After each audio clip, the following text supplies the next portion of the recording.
जय महाराष्ट्र मित्रांनो, आज सगळ्यांना वाटतं आपला भारत स्वातंत्र्य झालाय आणि मला असं वाटतं भारत स्वातंत्र्य होऊन सुद्धा आपल्या महिलेला अजून महिला स्वातंत्र्य नाही. कशा करता सांगतो तुम्हाला. बदलापूरची घटना झाली, कोलकात्यामध्ये तसं झालं, मुंबईमध्ये तसं झालं. मग अनेक गोष्टी घडत असताना सरकार एवढं प्रलंबित सरकार असताना सरकार हा काळा पैसा एक दिवसात बदल करू शकतो.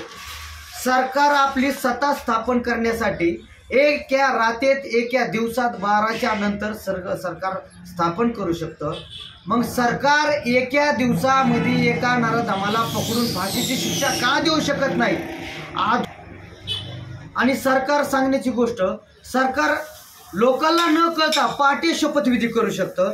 मग मला एक सांगा, अरे लोकांचे प्राण गेल्यावर तुम्ही पुढच्याला फाशी देणार का?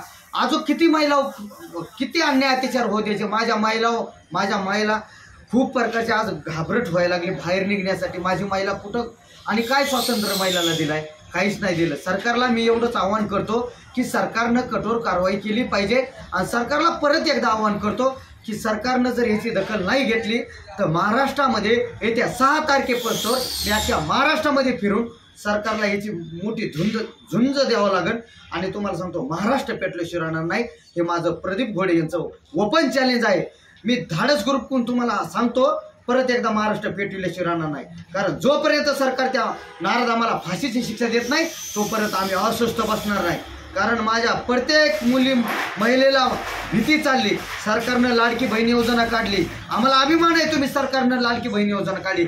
मग माझं सरकारला एक निवेदन आहे, तुम्ही जशी लाडकी बहीण योजना काढली तशीच लाडकी बहीण सुरक्षा योजना काढा. हे सरकारला आवाहन करतो.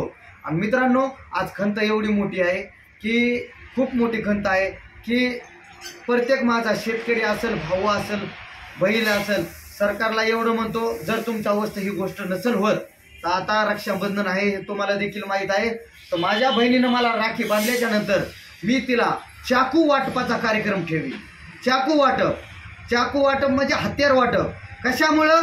जर तुला कुठं काय अडचण आली तर डायरेक्ट शॉट कर, तुझा भाऊ तुझ्या पाठीशी आहे. प्रत्येक महाराष्ट्रातल्या प्रत्येक माझ्या बहिणीला सांगणार, हे आवाहन करतो.